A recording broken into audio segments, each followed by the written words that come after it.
Hello class, my self Darshan sir, chemistry expert. आज की video में हम देखने वाले हैं टाइप ऑफ रेडॉक्स रिएक्शन। तो जब हम रेडॉक्स रिएक्शन के टाइप्स की बात करते हैं, there are 4 type of redox reaction. पहला होता है कॉम्बिनेशन रिएक्शन, सेकंड है decomposition reaction, third one is a displacement reaction and fourth one is a disproportionation reaction. तो जब हम कॉम्बिनेशन रिएक्शन की बात करते हैं तो what do you mean by combination reaction? बेटा, इसमें जो पहले 3 टाइप है वो आपने क्लास 10 के अंदर ऑलरेडी पढ़ ली है। ओके, तो आपको थोड़ा बहुत एडिशन करना है उसके अंदर, जो भी सीखा हुआ है उसके अंदर। ओके, तो we are talking about combination reaction. तो कॉम्बिनेशन रिएक्शन का मीनिंग होता है कि when two reactant combine to form single product, दो रिएक्टेंट कंबाइन होके सिंगल प्रोडक्ट का फॉर्मेशन करती है, it is known as combination reaction. अब ये रिएक्शन को अगर मुझे सिंबलाइज करना हो तो हम इस तरह से लिख सकते हैं A plus B it gives C. तो आप देख सकते हो कि यहाँ दोनों रिएक्टेंट को कंबाइन करने से एक सिंगल प्रोडक्ट का फॉर्मेशन होता है, जिसको हम बोलते हैं कॉम्बिनेशन रिएक्शन। अब ये जो रिएक्शन है कॉम्बिनेशन रिएक्शन, वो रेडॉक्स रिएक्शन कब बनती है? तो there is a condition. Condition ये है कि ये जो भी दो रिएक्टेंट हम कॉम्बिनेशन रिएक्शन के अंदर ऐड करते हैं या तो कंबाइन करते हैं, उसमें से कोई भी एक रिएक्टेंट एलिमेंटल फॉर्म के अंदर होना चाहिए, या तो फिर ये दोनों रिएक्टेंट एलिमेंटल फॉर्म के अंदर हो, तो ही ये कॉम्बिनेशन रिएक्शन को हम रेडॉक्स रिएक्शन बोल सकते हैं। Okay, so this is the condition. ये दिमाग में आपको फिट करके रखना है कि आपको वीएसक्यू में पूछ सकते हैं कि भाई this are the combination reaction, तो क्या ये कॉम्बिनेशन रिएक्शन रेडॉक्स रिएक्शन है? तो आपको देखना है कि क्या उसके अंदर रिएक्टेंट जो यूज़ किया है वो कोई एक रिएक्टेंट एलिमेंटल फॉर्म के अंदर है या दोनों एलिमेंटल फॉर्म के अंदर है। यानी कोई भी एक एलिमेंटल फॉर्म के अंदर है तो भी आप उसको क्या बोल सकते हो? रेडॉक्स रिएक्शन बोल सकते हो। ओके, अब आगे बढ़ते हैं बेटा कि कंबशन रिएक्शन की बात करते हैं कि जनरली जो कंबशन रिएक्शन है it is they are the example of combination reaction, क्योंकि उसके अंदर हम ऑक्सीजन ऐड करते हैं और हमें प्रोडक्ट मिलती है। ओके, तो combustion reaction is example of combination reaction. तो क्या कंबशन रिएक्शन कॉम्बिनेशन रिएक्शन तो है, बट क्या उसको हम रेडॉक्स रिएक्शन बोल सकते हैं? हाँ, बोल सकते हैं।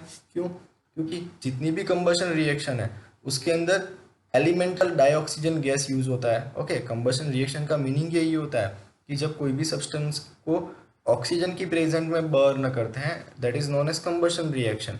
तो यहाँ जब एलिमेंटल ऑक्सीजन यूज होता है तो हमारी कंडीशन सेटिस्फाइड होती है, इसीलिए कंबशन रिएक्शन को हम रेडॉक्स रिएक्शन बोलते हैं।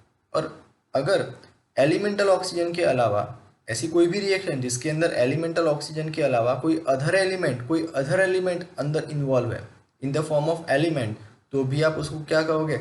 रेडॉक्स रिएक्शन कहोगे। ओके, अब बेटा इसके अंदर और एक नई चीज़ सिखाने में चाह रहा हूँ। अभी तक आपने जो वीडियो देखे वो सारे वीडियो में मैंने आपको ऑक्सीडेशन रिडक्शन की डेफिनेशन सिखाई थी। ओके, कोई इलेक्ट्रॉन के बेस पर थी, कोई ऑक्सीजन ट्रांसफ़र के बेस पर थी, कोई हाइड्रोजन ट्रांसफ़र के बेस पर थी, कोई इलेक्ट्रोनेगेटिव एलिमेंट के बेस पर मैंने आपको समझाई थी। अब यहाँ पर जो डेफिनेशन सिखा रहा हूँ वो है on the basis of oxidation number. Last video तक हमने ऑक्सीडेशन नंबर क्या होता है, कैसे फाइंड आउट करते हैं, उसके डिफरेंट केस डिस्कस किए। ओके, अभी ऑक्सीडेशन नंबर के बेस पर भी हम ऑक्सीडेशन एंड रिडक्शन डिसाइड कर सकते हैं। कैसे? तो अगर ऑक्सीडेशन नंबर इंक्रीज होता है, याद रखना बेटा, अगर ऑक्सीडेशन नंबर इंक्रीज होता है तो उसे बोलते हैं ऑक्सीडेशन। अगर कोई एलिमेंट का ऑक्सीडेशन नंबर डिक्रीज होता है तो उसे बोलते हैं रिडक्शन। कैसे अप्लाई करोगे? चलो सिखाता हूँ मैं आपको। तो यहाँ एग्जाम्पल देखो बेटा, in this reaction carbon is react in presence of oxygen it gives CO2।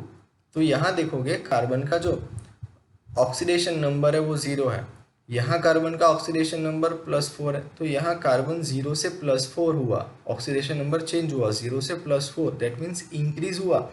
Increase हुआ तो क्या बोलोगे बेटा? ऑक्सीडेशन। सिमिलर है ये ऑक्सीजन, देखो बेटा रिएक्शन के अंदर ऑक्सीजन का ऑक्सीडेशन नंबर 0 है, यहाँ ऑक्सीजन का ऑक्सीडेशन नंबर -2 है, तो ऑक्सीडेशन नंबर डिक्रीज हुआ इसलिए उसको हम क्या कहोगे? रिडक्शन। और ऐसी कोई भी रिएक्शन जिसके अंदर ऑक्सीडेशन एंड रिडक्शन साइमल्टेनियसली होता है उसे हम बोलते हैं रेडॉक्स रिएक्शन। क्या बोलते हैं बेटा? Redox reaction. ओके, और ये आप देख भी रहे हो कि ये दोनों एलिमेंटल फॉर्म के अंदर है, तो ये कंडीशन भी सेटिस्फाइड हो गई हमारी। तो ये जो कॉम्बिनेशन रिएक्शन है, it is it is a redox reaction. Okay, इससे यहाँ देखो मैग्नीशियम का रिएक्शन हम नाइट्रोजन के साथ करते हैं। मैग्नीशियम का ऑक्सीडेशन नंबर 0 से क्या हो गया +2, यहाँ नाइट्रोजन का क्या हो गया 0 से -3 यानी डिक्रीज हुआ, तो एक का ऑक्सीडेशन एक का रिडक्शन। ओके, तो ये रेडॉक्स रिएक्शन हो गई बेटा। कोई भी कंपाउंड के अंदर ऑक्सीडेशन नंबर कैसे फाइंड आउट करते हैं वो मैंने आपको सिखाया है। ओके, लास्ट लेक्चर तक हमने बहुत सारे केस डिस्कस किए हैं, बस वही मेथड से आपको ये ऑक्सीडेशन नंबर यहाँ फाइंड आउट करने होते हैं, बराबर। तीसरा एग्जांपल भी लिया है बेटा मीथेन का। मीथेन के अंदर जब डाइऑक्सीजन गैस ऐड करते हैं यानी मीथेन गैस का जब कंबशन करते हैं डाइऑक्साइड गैस मिलता है। ओके, तो यहाँ आप देखो कि कार्बन का ऑक्सीडेशन नंबर ऑक्सीजन का ऑक्सीडेशन नंबर क्या हुआ, कार्बन का तो ऑक्सीडेशन नंबर -4 से +4 हो गया। यहाँ जो हाइड्रोजन है, ये हाइड्रोजन का ऑक्सीडेशन नंबर आप देखोगे बेटा, तो यहाँ हाइड्रोजन का ऑक्सीडेशन नंबर +4 है, यहाँ सॉरी हाइड्रोजन का ऑक्सीडेशन नंबर +1 है और यहाँ पर भी +1 है, यानी कोई चेंज नहीं आ रहा है। ओके, बट यहाँ देखो कि ऑक्सीजन का ऑक्सीडेशन नंबर है वो 0 से क्या हो गया -2 यानी डिक्रीज हुआ दैट मीन्स रिडक्शन। और ये कार्बन का ऑक्सीडेशन नंबर -4 से +4 हुआ यानी इंक्रीज हुआ, तो ऑक्सीडेशन, तो ये क्या हो गया रेडॉक्स रिएक्शन हो गया। खाली एक चीज़ आपको नोट डाउन करनी है, ये केस के अंदर मीथेन का जो कंबशन है उसके अंदर हाइड्रोजन का जो ऑक्सीडेशन नंबर है वो +1 का +1 ही रहता है, चेंज नहीं हो रहा है। ओके, तो ये हमने बात करी कॉम्बिनेशन रिएक्शन की। अब हम बेटा दूसरे टाइप की ओर बढ़ते हैं, बट फिर से आप एक बार रिवाइज कर लो बेटा कि कॉम्बिनेशन रिएक्शन, दो रिएक्टेंट को कंबाइन करने से सिंगल प्रोडक्ट मिलता है। कॉम्बिनेशन रिएक्शन दोनों में से कोई भी एक एलिमेंटल फॉर्म के अंदर होना चाहिए, या तो दोनों एलिमेंटल फॉर्म के अंदर हो तो ही उसे हम रेडॉक्स रिएक्शन बोलेंगे। दूसरा यहाँ कंबशन रिएक्शन, जितनी भी कंबशन रिएक्शन है it is compulsory redox reaction. और उसके अलावा कोई अदर एलिमेंट हो ऑक्सीजन के अलावा तो भी उसको आप क्या कहोगे रेडॉक्स रिएक्शन कहोगे। फिर यहाँ सिखाया increase in oxidation number oxidation, decrease in oxidation number reduction कहते हैं। अब बेटा दूसरा टाइप देखेंगे, दूसरा जो टाइप है that is a decomposition reaction. अब ये जो डीकम्पोजिशन रिएक्शन है वो कॉम्बिनेशन का पूरा अपोजिट है। आपने देखा था कॉम्बिनेशन के अंदर दो को कंबाइन करते थे सिंगल रिएक्टेंट मिलता था। यहाँ क्या होता है बेटा, जो सिंगल रिएक्टेंट है वो जब डीकम्पोज होता है, वो ब्रेक डाउन होता है तो दो या दो से ज़्यादा प्रोडक्ट देता है। Okay, that is called decomposition reaction. Okay, so लिखा है opposite to the combination reaction, साथ में ब्रेक डाउन होता है तो 2 और मोर कंपोनेंट मिलते हैं। और यहाँ कंडीशन है, जैसे कॉम्बिनेशन में कंडीशन थी वैसे यहाँ भी एक कंडीशन है, क्या जो आपको खास याद रखनी है बेटा, कि at least one of which must be in the elemental form. यानी हमें जो डीकम्पोजिशन होके या तो कंपाउंड का ब्रेकडाउन होके जो प्रोडक्ट मिलती है उसमें से कोई भी एक एलिमेंटल फॉर्म के अंदर होना चाहिए। ओके, जैसे वहाँ रिएक्टेंट एलिमेंटल फॉर्म के अंदर था वैसे यहाँ प्रोडक्ट, कोई भी एक प्रोडक्ट एलिमेंटल फॉर्म के अंदर होना चाहिए। This is the main condition in the decomposition reaction. Now we are discussing the example. देखो बेटा एग्जाम्पल, यहाँ आप देखोगे बेटा 2H2O का कन्वर्जन H2 एंड O2 के अंदर होता है। तो यहाँ वाटर का डिकम्पोजिशन होता है, we obtain H2 and O2। अब ये H2 and O2 both are in elemental form. Okay, we can see both are in elemental form and we can also see with the help of oxidation number, एक का oxidation हो रहा है दूसरे का reduction. यहाँ हाइड्रोजन +1 से 0 यानी ऑक्सीडेशन नंबर डिक्रीज हुआ बेटा। ओके, तो रिडक्शन हाइड्रोजन का, बट ये जो ऑक्सीजन है उसका ऑक्सीडेशन नंबर -2 से 0 यानी इंक्रीज हुआ, तो ऑक्सीजन का क्या हुआ ऑक्सीडेशन हुआ। ओके बेटा, तो ये चीज़ आप नोट डाउन करोगे यहाँ। तो इस तरह से भी हम देख सकते हैं। दूसरा एग्जांपल देखोगे सोडियम हाइड्राइड का, यहाँ जो सोडियम है +1 से 0, हाइड्रोजन -1 से 0, तो एक ऑक्सीडेशन नंबर इंक्रीज हो रहा है यहाँ। ओके, एक का यहाँ +1 से 0 यानी डिक्रीज हुआ, -1 से 0 यानी इंक्रीज हुआ, तो यहाँ भी ऑक्सीडेशन रिडक्शन साथ में हो रहा है।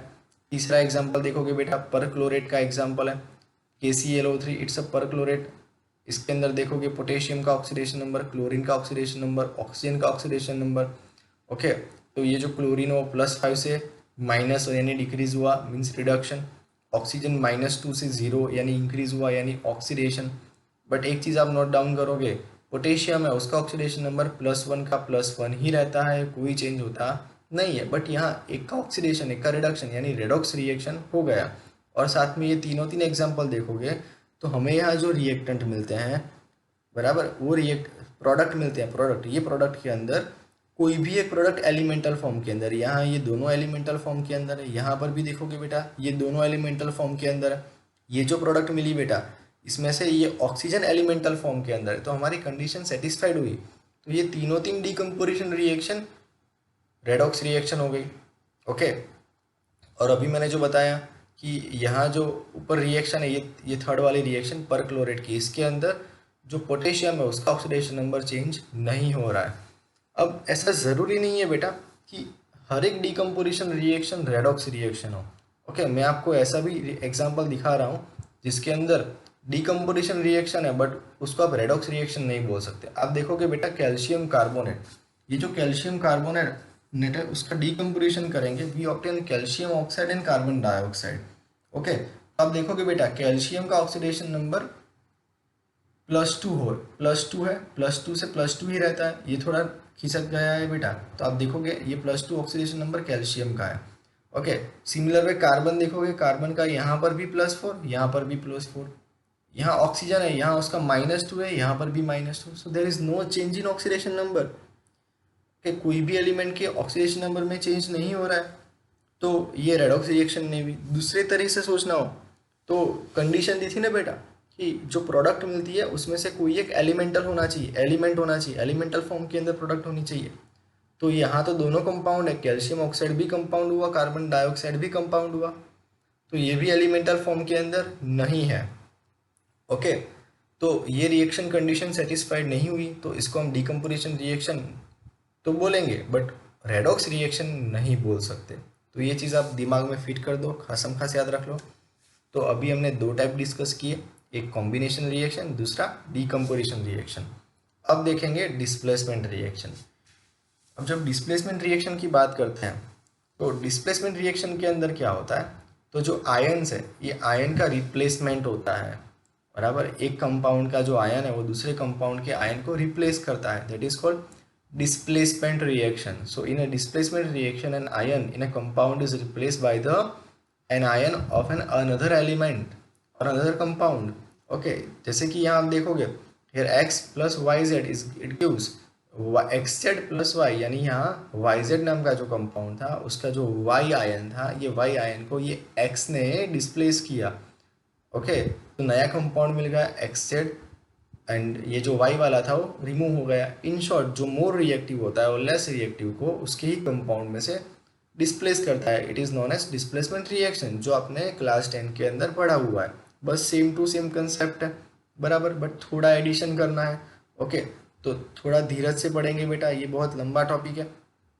डिस्प्लेसमेंट रिएक्शन को हम दो कैटेगरीज के अंदर डिवाइड कर सकते हैं, metal displacement and non metal displacement. Okay बेटा, अब ये दोनों टाइप 1 बाय 1 देखेंगे।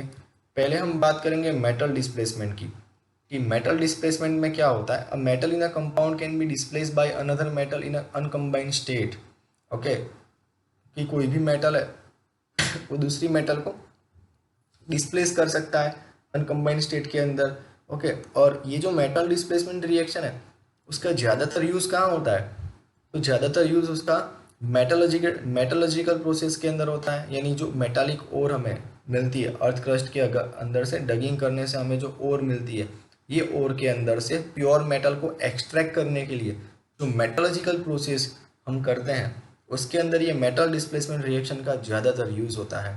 ओके, एंड उसके एग्जाम्पल्स भी हमें पता है और क्लास 10 के अंदर पढ़े हैं। यहाँ पर भी देखते हैं बेटा कि ये जो कॉपर सल्फेट है CuSO4 उसकी रिएक्शन जब जिंक के साथ करते हैं, ओके, तो ये zinc is more reactive than copper, तो वो कॉपर को डिस्प्लेस करता है। जिंक डिस्प्लेस द कॉपर और हमें सॉल्यूशन किसका मिलता है, जिंक सल्फेट का, और जो कॉपर है वो बाहर आ जाता है। तो ये डिस्प्लेसमेंट करके हम जो मेटल है उसको बाहर निकाल देते हैं और हमारा जो ओर है उसको प्योरीफाई कर सकते हैं। ओके, यहाँ पर भी आप देखोगे ऑक्सीडेशन नंबर के अंदर चेंज आएगा। यहाँ जिंक का 0 से +2 हो गया यानी इंक्रीज हुआ, तो बोलेंगे ऑक्सीडेशन। सिमिलर वे जो कॉपर है उसका +2 से 0 हो गया यानी डिक्रीज हुआ, तो रिडक्शन। तो ये क्या हो गया, रेडॉक्स रिएक्शन हो गई। सिमिलर वे आप यहाँ एग्जांपल देखो कि V2O5 का वेनेडियम पेंटोक्साइड का रिएक्शन कैल्शियम के साथ करते हैं, तो कैल्शियम वेनेडियम को डिस्प्लेस करता है तो वेनेडियम हमें बाहर मिल जाता है। ओके, तो यहाँ +5 से 0 यानी डिक्रीज हुआ, रिडक्शन। सिमिलर वे कैल्शियम 0 से +2 इंक्रीज हुआ, means oxidation. Okay, similar way यहाँ आप देखोगे टिटेनियम क्लोराइड है। ओके, उसका रिएक्शन मैग्नीशियम के साथ करते हैं तो वी ऑब्टेन मैग्नीशियम। टिटेनियम, हमें टिटेनियम मिल जाता है, क्यों? क्योंकि मैग्नीशियम टिटेनियम को डिस्प्लेस करता है। तो इस तरह से ये रिएक्शन होती है। यहाँ ऑक्सीडेशन नंबर देखोगे बेटा तो वो पता चलेगा कि this is a redox reaction. One more example is there, chromium oxide Cr2O3, उसका रिएक्शन जब एल्यूमिनियम के साथ करते हैं we obtain aluminium oxide Al2O3 plus chromium. तो क्रोमियम का +3 से 0 हो गया यानी डिक्रीज हुआ, और यहाँ जो एल्यूमिनियम है ये एल्यूमिनियम का 0 से +3 यानी इंक्रीज हुआ, तो एल्यूमिनियम का ऑक्सीडेशन, क्रोमियम का रिडक्शन हुआ। तो इस तरह से आप देखोगे ये this all are the example of displacement reaction, but इसके अंदर ऑक्सीडेशन रिडक्शन साइमल्टेनियसली होता है, इसलिए उसको हम रेडॉक्स रिएक्शन भी बोलते हैं। ओके, अब देखेंगे बेटा मेटल डिस्प्लेसमेंट रिएक्शन। बेटा खासम खास अपनी नज़र यहाँ रखना। ओके, हटाना मत नज़र, बहुत लंबा टॉपिक है, थोड़ा धीरज से आपको पढ़ना पड़ेगा। नॉन मेटल डिस्प्लेसमेंट रिएक्शन, तो ये जो रिएक्शन है उसके अंदर ज़्यादातर ये जो टाइप की non metal displacement redox reaction है उसके अंदर ज़्यादातर हम क्या करेंगे तो हाइड्रोजन का डिस्प्लेसमेंट करेंगे। किसका? हाइड्रोजन का। ओके, और रेयर केस के अंदर कभी कभी ऑक्सीजन का भी डिस्प्लेसमेंट करते हैं। अब इसके अंदर बहुत सारे अलग अलग केसेस हमने यहाँ डिस्कस किए हुए हैं, ये हर एक केस आपको याद रखने पड़ेंगे बेटा। ओके, बिकॉज एग्जाम में जो छोटी छोटी चीज़ें पूछते हैं ना वो ऐसे ही सारे पोर्शन में से पूछते हैं जो बच्चे मिस कर देते हैं, क्योंकि पढ़ना कंटाला आता है बराबर, बट हम नहीं कंटालेंगे, हम पढ़ेंगे यहाँ वन बाय वन सारी चीज़ें हम पढ़ेंगे। पहले तो हमने बात करी है अल्कली मेटल। ये जो अल्कली मेटल है ये alkaline earth metal. Alkali metal का मीनिंग क्या होता है? तो बेटा आपको पीरियोडिक टेबल के बारे में पता होना चाहिए। तो पीरियोडिक टेबल के अंदर जो ग्रुप 1 होता है, पहला ग्रुप, ओके, जिसके अंदर आता है ना बेटा वो lithium, potassium, sodium, rubidium, caesium, ये सारे ग्रुप 1 के एलिमेंट्स हैं। तो जितने भी अल्कली मेटल्स हैं, all alkali metals and some alkaline earth metal. कौन से अल्कलाइन अर्थ मेटल? तो आप यहाँ आपको नाम दिए हुए हैं ये 3। ओके, कैल्शियम है, ये से 3 नाम दिए हुए हैं, CaSrBa। ये जो 3 अल्कलाइन अर्थ मेटल है which are very good reductant, यानी ये अच्छे रिड्यूसिंग एजेंट है। Okay, which displace hydrogen from the cold water. ये जो मेटल होते हैं सारे alkali metals and some alkaline earth metal वो कोल्ड वाटर में से हाइड्रोजन को डिस्प्लेस कर सकते हैं। Okay, that is known as non metal displacement reaction. Example भी दिया हुआ है बेटा, आप यहाँ देखोगे जब कोल्ड वाटर के साथ सोडियम की रिएक्शन होती है, ये सोडियम अल्कली मेटल है, ग्रुप 1 का एलिमेंट हुआ। जब रिएक्शन होती है we obtain NaOH plus H2, तो यहाँ डाईहाइड्रोजन गैस बाहर निकल गया। ओके, तो it is a non metallic displacement reaction. अब रेडॉक्स रिएक्शन है, कैसे चेक करेंगे? तो बेटा चेक कर लो ये ऑक्सीडेशन नंबर से, तो 0 से +1 यानी इंक्रीज हुआ। सिमिलर वे आप देखोगे हाइड्रोजन का +1 से 0 हुआ, डिक्रीज हुआ, तो ये क्या हो गई? रेडॉक्स रिएक्शन हो गई, क्योंकि एक का ऑक्सीडेशन हो रहा है, एक का रिडक्शन। ओके, दूसरा भी एग्जांपल दिया है कैल्शियम का। आप देखोगे कैल्शियम की रिएक्शन वाटर के साथ करेंगे वी ऑब्टेन डाईहाइड्रोजन गैस, ये डाईहाइड्रोजन गैस लिबरेट होता है यहाँ। ओके, तो ऑक्सीडेशन नंबर चेक करो बेटा, 0 से +2 ऑक्सीडेशन इंक्रीज हुआ इसलिए। और यहाँ पर देखोगे बेटा हाइड्रोजन का +1 से 0 डिक्रीज हुआ यानी रिडक्शन, तो ये रेडॉक्स रिएक्शन हो गई। तो ओके, ये तो हमने बात करी जो एक्टिव मेटल्स है उसकी, बट जो लेस एक्टिव मेटल होती है जैसे कि मैग्नीशियम है, आयरन है, this are the less active metal, उनकी रिएक्शन जब स्टीम के साथ करते हैं यानी वाटर वेपर के साथ, तो वो डाईहाइड्रोजन गैस प्रोड्यूस करते हैं। ओके, तो यहाँ मैग्नीशियम की रिएक्शन जब वाटर वेपर के साथ होती है तो हमें मिलता है magnesium hydroxide plus dihydrogen gas. तो यहाँ भी क्या होगा? ऑक्सीडेशन नंबर चेक करो बेटा, पता चलेगा कि यहाँ पर भी क्या होगा? ऑक्सीडेशन रिडक्शन, यानी ये रिएक्शन को आप रेडॉक्स रिएक्शन बोल सकते हो। यहाँ बेटा आपको G लिखना है क्योंकि वाटर वेपर है, गलती से यहाँ L लिख दिया है। ओके, तो ये चेंज आप अपने नोटबुक में कर देना। सिमिलर वे आप आयन की रिएक्शन वाटर वेपर के साथ करते हो, वी ऑब्टेन Fe2O3। ओके, यहाँ पर भी आप ऑक्सीडेशन नंबर चेक करो तो पता चलेगा आयन यानी Fe का ऑक्सीडेशन होता है और जो हाइड्रोजन है उसका रिडक्शन हो रहा है। ओके, ये सारी चीज़ें आपको ऑक्सीडेशन नंबर के बेस पर डिसाइड करनी है। ओके, जो मैंने आपको शुरू में सिखा दिया है, तो आपके लिए अब ये नया नहीं रहा। अब हम आगे का डिस्कशन करते हैं कि ऐसी बहुत सारी रिएक्शन है जिसका यूज़ लेबोरेटरी के अंदर डाइहाइड्रोजन गैस प्रोड्यूस करने में होता है, जैसे कि जिंक की रिएक्शन HCl के साथ करते हैं, we obtain dihydrogen gas. Similar way magnesium react with the HCl, it gives dihydrogen gas. Similar way Fe react with the HCl, it gives dihydrogen gas. तो ये सारे रिएक्शन का यूज़ कहाँ होगा?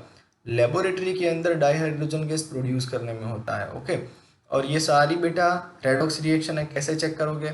ऑक्सीडेशन नंबर की हेल्प से। अब ये रिएक्शंस आप चेक करोगे बेटा। ओके, आपको मैंने सिखाया है, बहुत सारे केस सिखाया है आगे। ओके, अब ये हर एक रिएक्शन के अंदर डाइहाइड्रोजन गैस प्रोड्यूस होता है, तो क्या हर एक रिएक्शन में सेम रेट से डाइहाइड्रोजन गैस प्रोड्यूस होगा?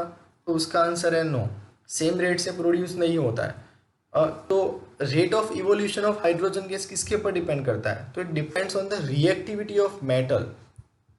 मेटल की रिएक्टिविटी पर डिपेंड करता है। जो मोर एक्टिव मेटल है उसके अंदर रेट ऑफ इवोल्यूशन फास्ट होता है, और जो लिस्ट एक्टिव मेटल है जैसे कि आयन, ये लिस्ट एक्टिव मेटल हो गई। Okay, in comparison of zinc and magnesium. Okay, तो उसके अंदर ये रेट ऑफ रिएक्शन कैसा होता है? ये rate of reaction less active metal के अंदर स्लो होता है। ओके, तो जो आयन जैसी लेस एक्टिव मेटल है उसके अंदर स्लो रेट से गैस इवोल्व होता है। जो हायर एक्टिव मेटल है उसके अंदर हाइड्रोजन गैस का इवोल्यूशन थोड़ा फास्ट होता है। ओके, हायर रेट से होता है।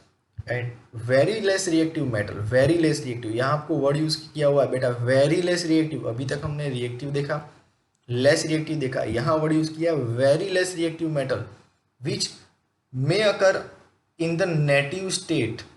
नेटिव स्टेट का मीनिंग क्या होता है? पहले तो ये समझो, नेटिव स्टेट का मीनिंग क्या होता है। तो ऐसे एलिमेंट्स जो कभी भी कंबाइंड फॉर्म में नहीं मिलते, अर्थ क्रस्ट के अंदर से कंबाइंड फॉर्म में नहीं मिलते, उसको बोलते हैं नेटिव स्टेट में। तो कौन से ऐसे एलिमेंट है? तो सिल्वर है, गोल्ड है, ये ऑलवेज अकेले मिलते हैं, उनको अकेले रहना पसंद है।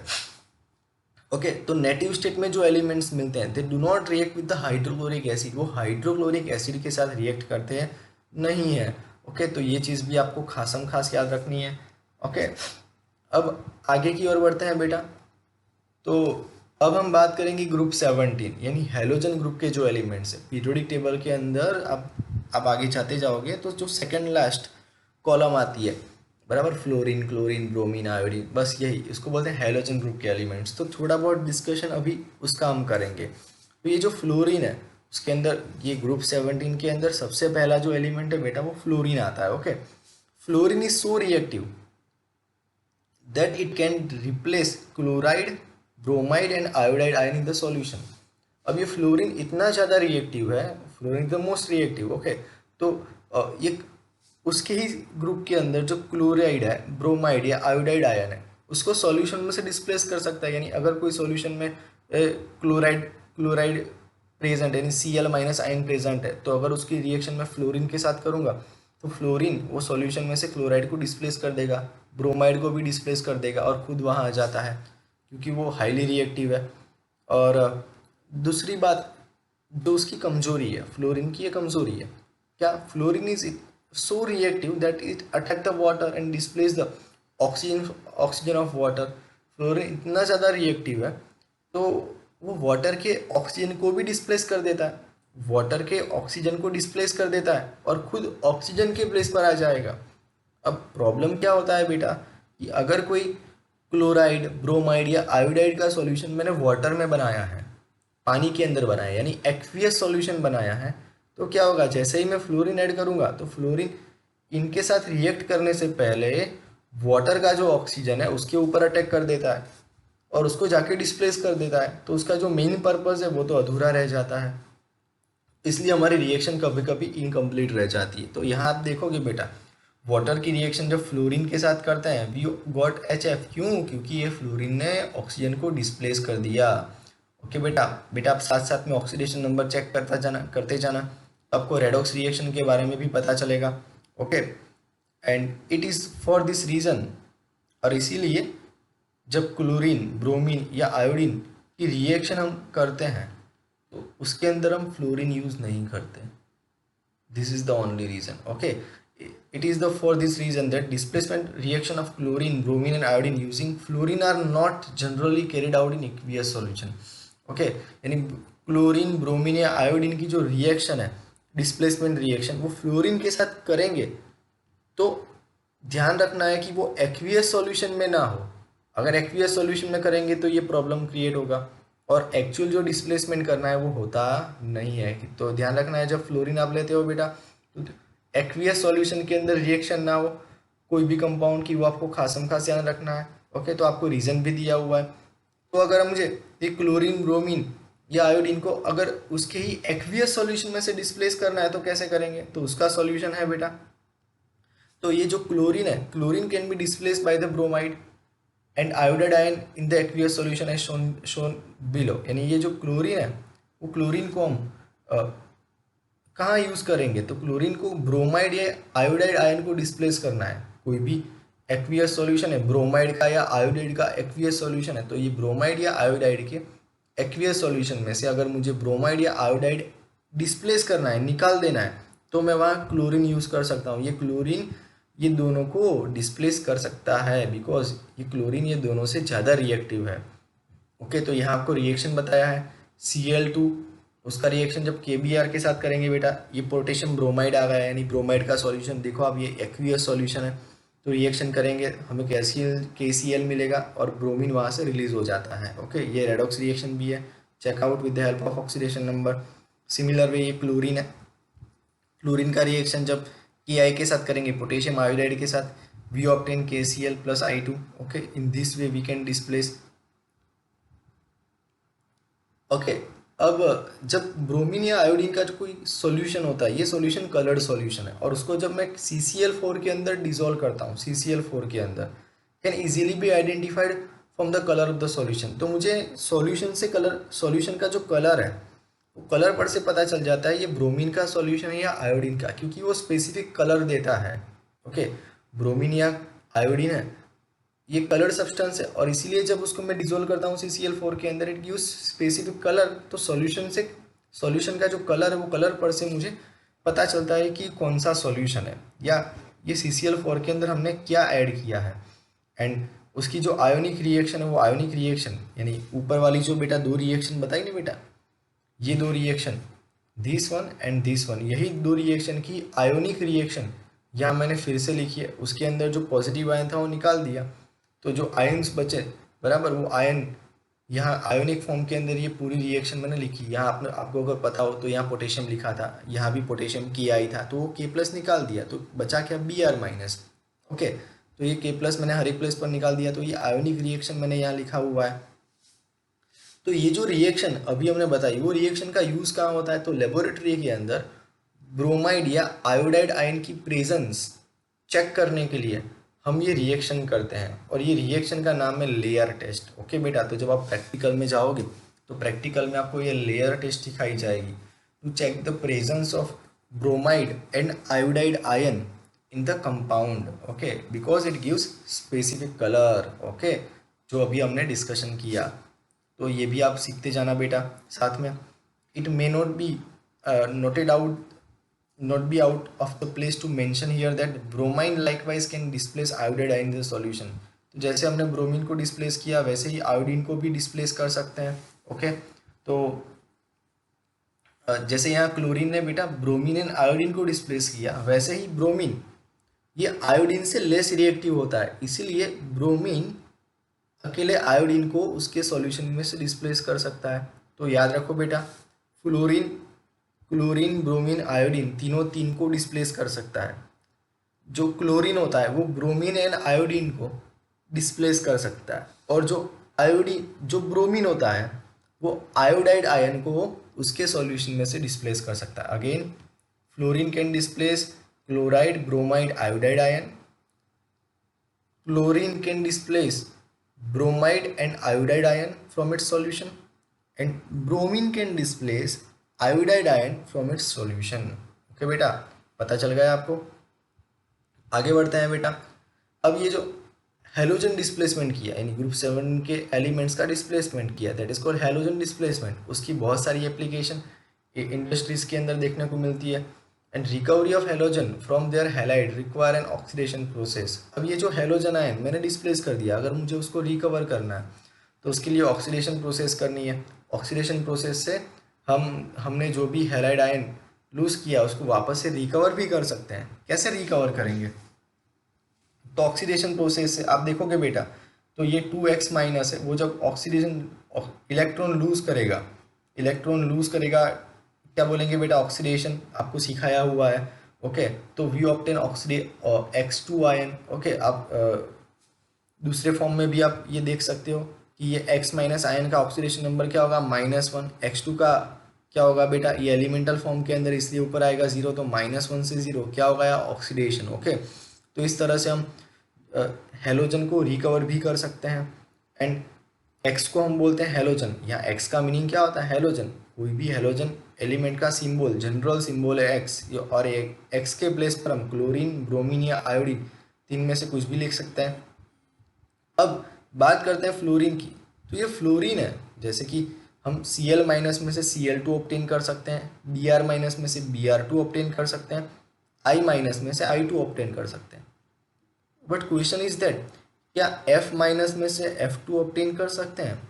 तो उसका आंसर ना है कि हम F माइनस में से F2 ऑक्सीडेशन प्रोसेस से ऑब्टेन नहीं कर सकते। क्यों? Because fluorine itself is the strongest oxidizing agent. वो खुद एक स्ट्रॉन्गेस्ट ऑक्सीडाइजिंग एजेंट है, इसलिए F माइनस को F2 में कन्वर्ट करना पॉसिबल नहीं है। ये केमिकल रिएक्शन से पॉसिबल नहीं है। इसलिए अगर F माइनस को F2 में कन्वर्ट करना हो, there is one way only, एक ही रास्ता है, और वो रास्ता कौन सा है? Electrochemical process. ये इलेक्ट्रो जब ऑक्सीडेशन इलेक्ट्रोलाइटिकली करते हैं, तो इलेक्ट्रोकेमिकल प्रोसेस से हम F माइनस का कन्वर्जन F2 के अंदर कर सकते हैं। ओके, तो ये आपको याद रखना है। तो बेटा हमने यहाँ डिस्कशन किया डिस्प्लेसमेंट रिएक्शन, जिसके अंदर दो टाइप थे, metal displacement and non metal displacement. अब हम चौथा टाइप देखने वाले हैं, डिसप्रपोर्शनेशन रिएक्शन। ओके बेटा, थोड़ा ही बाकी है बेटा, थोड़ा आपको धीरज रखना है, अभी कंप्लीट हो जाएगा, बट बहुत मज़ा आएगा आपको ये पढ़ने के बाद। डिसप्रपोर्शनेशन बेटा ये खासम खास सीखना, ये फोर्थ टाइप, क्योंकि ये जो फोर्थ टाइप है उसके बेस पर बहुत सारी रेडॉक्स रिएक्शन आपको बैलेंस करनी है। अगर ये पता नहीं चलेगा बेसिक कंसेप्ट, तो रेडॉक्स रिएक्शन कैसे सॉल्व करनी है उसमें भी आपको पता नहीं चलेगा। ओके, बट अभी आप ये सीख जाओगे तो आपके लिए वो बहुत इजी हो जाता है। नाउ डिसप्रपोर्शनेशन रिएक्शन किसे बोलते हैं? तो ये एक स्पेशल टाइप की रेडॉक्स रिएक्शन है, क्योंकि इसके अंदर क्या होता है बेटा, तो एक ही रिएक्टेंट का ऑक्सीडेशन होता है और वही रिएक्टेंट का रिडक्शन होता है। The reaction in which same reactant oxidize as well as reduced is called disproportionation reaction. ऐसी रिएक्शन जिसके अंदर एक ही रिएक्टेंट एक ही एलिमेंट साइमल्टेनियसली ऑक्सीडाइज भी होता है और रिड्यूस भी होता है, उसको बोलते हैं डिसप्रपोर्शनेशन रिएक्शन। बेटा आप यहाँ देखोगे तो फॉस्फोरस है, ये फॉस्फोरस का ऑक्सीडेशन नंबर 0 है, यहाँ क्या हुआ -3। बट ये जो दूसरा कंपाउंड है उसके अंदर देखोगे तो उसका ऑक्सीडेशन नंबर क्या है? +1। ओके, तो 0 से -3 मीन्स डिक्रीज हुआ ऑक्सीडेशन नंबर, तो रिडक्शन। 0 से +1 मीन्स इंक्रीज हुआ, तो बोलेंगे ऑक्सीडेशन। ओके, तो यहाँ एक ही एलिमेंट का रिडक्शन भी हो रहा है, ऑक्सीडेशन भी हो रहा है, तो ये जो रिएक्शन बनी उसको बोलते हैं disproportionation reaction. Okay, concept clear हो गया बेटा। और यहाँ आपको क्या बताया है कि one of the reactant substance in disproportionation reaction always contain an element that can exist in at least 3 oxidation state. बेटा ये भी चीज़ अगर आप ऑब्जर्व करोगे तो पता चलेगा, ये जो डिसप्रपोर्शनेशन रिएक्शन है उसमें जो एलिमेंट का ऑक्सीडेशन एंड रिडक्शन हो रहा है, एक ही एलिमेंट जिसका ऑक्सीडेशन भी हो रहा है रिडक्शन भी हो रहा है, अगर आप उसको ध्यान से ऑब्जर्व करोगे तो एक ही रिएक्शन के अंदर एक ही एलिमेंट के 3 डिफरेंट स्टेट देखने को मिलेंगे, 3 डिफरेंट ऑक्सीडेशन स्टेट देखने को मिलेंगे। आप देखोगे बेटा फॉस्फोरस 0 है, फॉस्फोरस -3 है, फॉस्फोरस +1 है, यानी एक ही एलिमेंट के 3 डिफरेंट ऑक्सीडेशन स्टेट होते हैं। और दूसरी एक चीज़ अगर आप नोट डाउन ऑब्जर्व करोगे, और आप नोट डाउन भी कर लेना बेटा, कि जो रिएक्टेंट होता है उसका जो ऑक्सीडेशन स्टेट है वो बाकी के 2 ऑक्सीडेशन स्टेट का इंटरमीडिएट होता है, यानी उसके बीच का कोई भी एक डिजिट होता है। मीन्स आप देखोगे तो ये जो 0 है वो -3 एंड +1 के बीच में आता है कहीं पर भी। ओके, आएगा आगे भी, आपको मैं एग्जांपल दिखाऊंगा।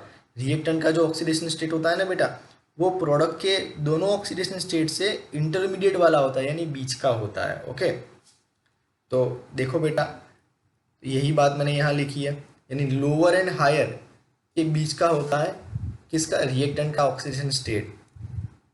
और भी बहुत सारे एग्जाम्पल है यहाँ बेटा, मैंने एग्जाम्पल लिया हाइड्रोजन पेरोक्साइड का। हाइड्रोजन पेरोक्साइड का डिसप्रपोर्शनेशन कैसे होता है, डिसप्रपोर्शनेशन रिएक्शन उसको कैसे बोलेंगे बेटा। तो यहाँ आप देखोगे ये जो हाइड्रोजन पेरोक्साइड है उसका, उसके अंदर बेटा ये ऑक्सीजन का ऑक्सीडेशन नंबर ऑब्जर्व करो। हाँ, यहाँ ऑक्सीजन का ऑक्सीडेशन नंबर क्या है, -1। ओके बेटा, देखोगे ये केस में देखोगे तो यहाँ H2O के अंदर जो ऑक्सीजन है वहाँ -2 है, यानी -1 से -2 डिक्रीज हुआ मीन्स ये केस में ऑक्सीजन का रिडक्शन हो रहा है। बट यहाँ देखोगे -1 से क्या हो गया, 0, यानी इंक्रीज हुआ। तो ये केस में क्या हुआ, यानी एक ही एलिमेंट उसका ऑक्सीडेशन भी हो रहा है, रिडक्शन भी हो रहा है, तो इसे हम कहेंगे डिसप्रपोर्शनेशन रिएक्शन। दूसरी बात बेटा, वो जो 3 स्टेट, वो वाली बात याद करो कि एक ही एलिमेंट 3 स्टेट के अंदर उसके 3 डिफरेंट ऑक्सीडेशन नंबर प्रेजेंट होते हैं। देखो है -1, -2, 0। तीसरी बात बेटा आपको याद रखनी है, कौन सी बात, तो अभी मैंने बताया कि यहाँ जो प्रोडक्ट का जो ऑक्सीडेशन, प्रोडक्ट के अंदर जो एलिमेंट का डिसप्रपोर्शनेशन हो रहा है वो एलिमेंट का ऑक्सीडेशन नंबर चेक करोगे तो हाईएस्ट और लोवेस्ट के बीच का होगा। तो ये जो -1 है वो -2 एंड 0 के बीच में आता है बराबर। तो आगे भी आपने देखा था, यहाँ भी मैंने प्रूव करके दिखाया आपको। तो ये सारी चीज़ें आपको यहाँ याद रखनी है। Sulphur and chlorine undergo disproportionation reaction. ये जो सल्फर एंड क्लोरीन है वो अल्कलाइन मीडियम के अंदर डिसप्रपोर्शनेशन रिएक्शन देते हैं। आप देखोगे सल्फर की रिएक्शन जब NaOH के साथ करते हैं, या तो कोई भी अल्कलाइन मीडियम के अंदर करेंगे, या OH- that means base use किया है, कोई भी अल्कली यूज़ किया है, यहाँ मैंने NaOH यूज़ किया हुआ है। तो सल्फर का ऑक्सीडेशन नंबर 0 से यहाँ -2 मिला। ओके, यानी रिडक्शन हो रहा है, यानी 0 से यहाँ क्या मिला, +2, यानी ऑक्सीडेशन हो रहा है। तो इसको हम क्या कहेंगे, disproportionation reaction. Similar way chlorine देखोगे बेटा, 0 से +1, 0 से -1, तो इसको भी हम क्या कहेंगे, डिसप्रपोर्शनेशन रिएक्शन। ओके, यहाँ एक चीज़ आपको नोट डाउन करनी है, खासम खास बताई गई है कि बेटा ये जो रिएक्शन है, अगर आपको ऑब्जर्व करोगे तो क्लास 10 के अंदर आपने पढ़ा था ब्लीचिंग के बारे में। ओके, है ना, पढ़ा था ना। तो ये क्या है बेटा, ClO-। ये ClO- है हाइपोक्लोरेट आयन।